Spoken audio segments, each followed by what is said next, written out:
Hello students, today in our 10th standard physics and in the first lesson laws of motion, this is our session number 2. Today's class we are going to learn about inertia and the types of inertia, then linear momentum, and we are going to see Newton's laws of motion. By this session we will learn about the first law. Then let's learn about the term force and the types of forces. There are 3 types of forces: resultant force, balanced force and unbalanced force. Come, let's move to the lesson now. See, I want to explain you with some examples about this inertia.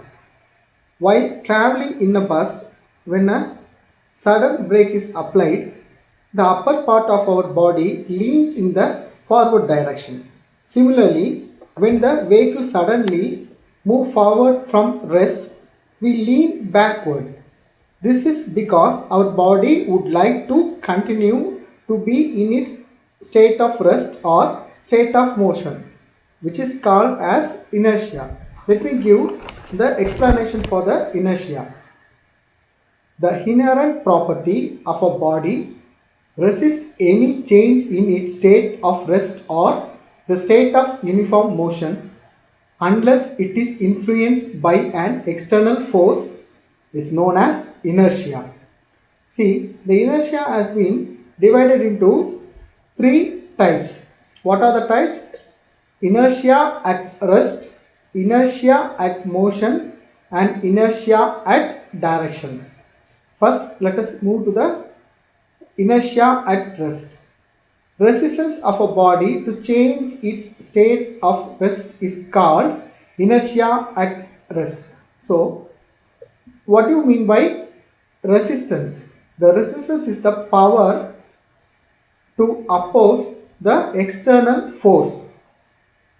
Second one is inertia at motion. Resistance of a body to change its state of motion. If the body is in move, it have to oppose the force to change its state. Or if the body is at rest, it have to oppose the force to change its state. That means the resistance of a body to change its state of motion. Third one is inertia at direction. Resistance of a body to change its direction of motion. Let me give some examples for these 3 types. First one is inertia at rest. The example is when you vigorously shake the branches of a tree, some of the leaves and fruits are detached and they fall down. This is a good example for inertia at rest because all the leaves in the trees are at rest. Second one is inertia at motion. Usually the athlete runs some distance before jumping because it helps them to jump longer and higher. Third one is inertia at direction. When you make a sharp turn while driving a car, you tend to lean sideways. Okay, these are the 3 examples for inertia. Now let's move into the next part, which is linear momentum. The linear momentum measures the impact of a force on a body. That means already in inertia we saw about the impact or resistance of the motion which has been made in the body. Here the linear momentum measures the impact of a force on a body. That means the product of mass and velocity of a moving body gives the magnitude of linear momentum. It acts in the direction of the velocity of the object. The linear momentum is a vector quantity and it has both magnitude and direction. And linear momentum is equal to mass into velocity. That means the linear momentum is applied to a body with mass and it has been forced by a velocity, and linear momentum is denoted by P, which is equal to m into v. M is represents the mass and v represents the velocity. Okay, let's see what is the unit of momentum, because this is a one word question, so you have to take very seriously. Unit of momentum is equal to kg ms minus 1. Now Newton's laws of motion. Last class also we come across that, but we left for the next things. Let us move to the Newton's laws of motion. The first law of Newton. This law states that every body continues to be in its state of rest or state of uniform motion along a straight line unless it is acted upon by some external force. Okay, this is very important law. You have to get memorize all these things and you have to understand. Okay, all these are because of force. Let us move into the force. Force is an external effort in the form of push or pull, which produces or tries to produce the motion of a static body. That means a body, when even it is at rest, the force push or pull the body to move to a certain distance. That means here the displacement is required by the body. Then second one is stops. The force stops or tries to stop a moving body. The force can stop. Okay, the force can stop or it can tries to stop a moving body. Force changes or tries to change the direction of motion of a moving body.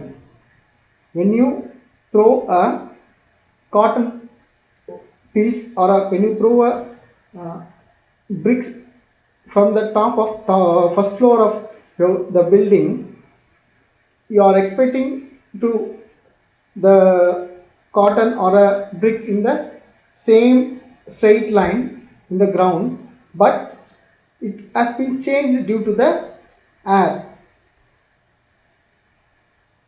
Last one, force has both magnitude and direction. So force is a vector quantity. I have repeated all these things, so take care of the information about the. What are the types of force? There are two types of forces. One is like parallel forces, another one is unlike parallel forces. What do you mean by this like parallel forces? Two or more forces of equal or unequal magnitude acting along the same direction, which are parallel to each other, are called like parallel forces. And what do you mean by the unlike parallel forces? If two or more equal forces or unequal forces act along opposite directions which are parallel to each other, then they are called unlike parallel forces. These two like parallel forces and unlike parallel forces are a 2 mark note. Now some other 2 mark important 2 mark questions present in the lesson. Resultant force. What do you mean by that resultant? When several forces act simultaneously on same body, then the combined effect of the multiple forces can be represented by a single force. This is called resultant force. That means the total effect of the force. Then balanced force. If the resultant force of all the forces acting on a body is equal to 0, then the body will be in equilibrium. I have given some one example picture for this. I think it will be helpful for you. See, all the two boys are pushing the cupboard in the one direction. So the total forces are acting on a body is equal to 0, not opposing. Second one is unbalanced force. If the resultant force is not equal to 0, then it causes the motion of the body due to the unbalanced force. This is the same boys have turned other side. The resultant force is not equal to 0 because the cause of the motion of the body is due to the unbalanced force by the two boys. Next one, according to our syllabus, they have combined the parallel forces and parallel unequal forces together, and they define them the both forces with some diagram and some resultant forces. Now let's see. Parallel forces are acting in the same direction. As I told in the previous slide, the F1 and F2 acts in same direction. Therefore, the F net, that means the total force, is equal to F1 plus F2. Parallel unequal forces are acting in opposite direction. As the second picture I explained in the last slide, F1 and F2 acts in same direction. Therefore, the F net is equal to F1 minus F2.